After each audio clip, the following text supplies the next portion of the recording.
Assalamualaikum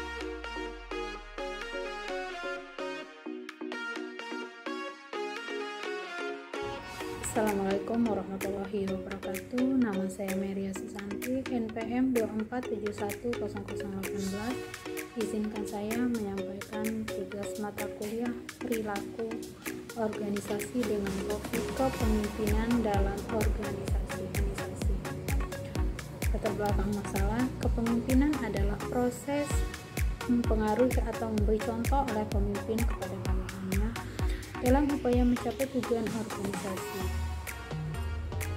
Dalam pencapaian kinerja maksimal, maka perusahaan harus mampu menciptakan kondisi yang dapat mendorong dan memungkinkan karyawan untuk mengembangkan dan meningkatkan kemampuan serta keterampilan yang dimiliki secara optimal.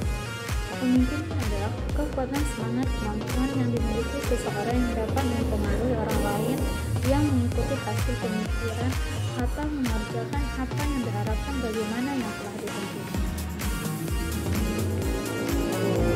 Tercapainya tujuan organisasi tidak secara otomatis tertentu, melainkan harus didukung oleh adanya kepemimpinan.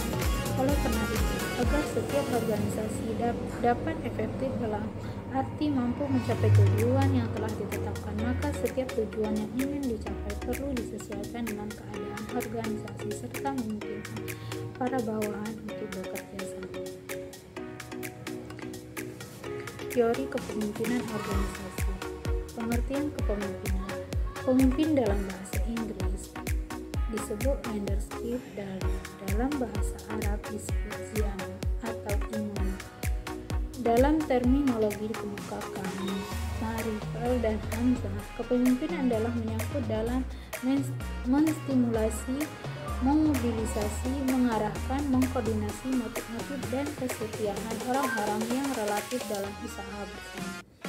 Ciri-ciri kepemimpinan adalah kesehatan yang memadai, memiliki keyakinan bahwa organisasi akan berhasil dan mencapai tujuan yang telah ditentukan, bersikap objektif dan mengayomi bawahan serta menguasai teknik berkomunikasi dan prinsip kepemimpinan. Tipe-tipe kepemimpinan: tipe autokratik, tipe militeristik, tipe paternalistik, tipe karismatis, dan tipe demokratis. Teori kepemimpinan: teori sifat, teori kelompok, teori situasional, dan model kontingensi. Model kepemimpinan kontingensi dari teori jalan kecil tujuan. Sifat-sifat kepemimpinan: sifat energi, memiliki stabilitas emosi, motivasi pribadi, kemahiran mengadakan komunikasi, kecakapan mengajar, kecakapan sosial, kemampuan teknis. Kepemimpinan dalam organisasi. Berikut ini hal-hal yang patut diperhatikan dalam memimpin suatu organisasi. Efektivitas kepemimpinan bukan berdasarkan penunjukannya, melainkan penerimaan para anggota terhadap kepemimpinannya. Efektivitas kepemimpinan tercermin dari kemampuannya untuk tumbuh dan berkembang. Efektivitas kepemimpinan menuntut kemahiran untuk membaca situasi. Sikap dan perilaku seorang terbentuk dari pertumbuhan dan perkembangan. Anggota yang mampu menyesuaikan cara berpikir dan bertindaknya untuk mencapai tujuan organisasi dapat mewujudkan kehidupan organisasi yang dinamis dan serasi. Pentingnya kepemimpinan dalam sebuah organisasi. Manajemen yang baik oleh manajer yang berpengalaman dapat mensukseskan sebuah bisnis. Namun keterampilan manajemen dasar tidak cukup untuk mencapai kesuksesan di dunia yang penuh dengan persaingan ini. Dibutuhkan keterampilan kepemimpinan leadership skill yang baik dan efektif untuk menciptakan, mendorong, dan mempromosikan budaya yang kuat dalam perusahaan sampai meraih keberhasilan. Pentingnya sebuah kepemimpinan yang efektif. Produktivitas, kepuasan kerja, kerjasama kelompok, kegiatan yang terorganisir, semangat karyawan, koordinasi. Fungsi kepemimpinan dalam organisasi. Tugas pokok seorang atasan ialah melakukan fungsi manajemen yang terdiri atas merencanakan, mengorganisasikan, menggerakkan, dan mengawasi. Tugas-tugas tersebut dapat terselesaikan dengan menggerakkan orang-orang yang mengikutinya. Seorang pemimpin harus kreatif dan inisiatif serta selalu memperhatikan interaksi manusiawi agar para bawahan mau bekerja dengan baik.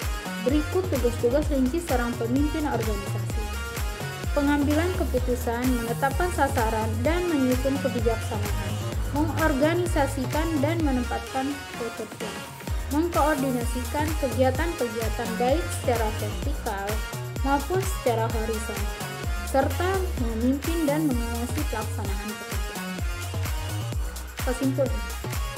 Kesimpulan. Pemimpin yang baik sangatlah diperlukan dalam suatu organisasi. Jika dalam suatu organisasi tidak ada sosok pemimpin yang baik dan benar, maka dapat menimbulkan masalah. Terdapat tipe-tipe dalam kepemimpinan, diantaranya adalah tipe otokratik, tipe militeristik, tipe paternistik, tipe karismatik, dan tipe demokratis. Tidak semua tipe kepemimpinan itu baik dan cocok diterapkan pada suatu organisasi tertentu. Selain di tangan anggota, masa depan organisasi tergantung pada pemimpin itu sendiri.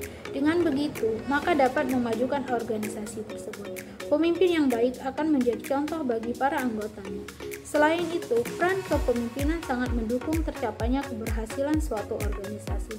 Peran kepemimpinan adalah pemberi arah agar perubahan berbicara dan pembina. Seorang pemimpin membutuhkan kriteria sehingga dapat menjadi pemimpin yang baik dalam sebuah organisasi. Kriteria pemimpin yang baik adalah keterampilan kepemimpinan yang baik dan efektif untuk menciptakan, mendorong, dan mempromosikan budaya yang kuat dalam organisasi sampai meraih keberhasilan. Wassalamualaikum warahmatullahi wabarakatuh.